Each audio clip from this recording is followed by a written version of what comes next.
Mrs. Davidson is the Best by Lou Durham. Chapter 1. What I Miss.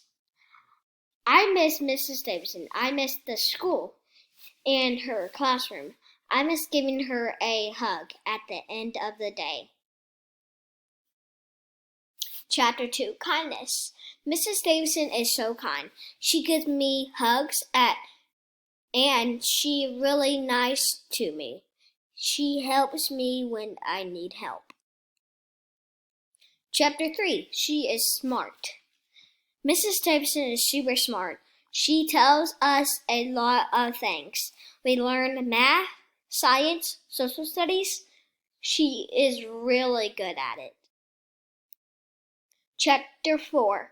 Creative Teacher. She makes a lot of papers. She does a lot of words and makes it interesting. She makes pictures and the classroom it is creative. Finally, I love her. I will be going into 3rd grade and I will still miss you. Thank you for being my teacher.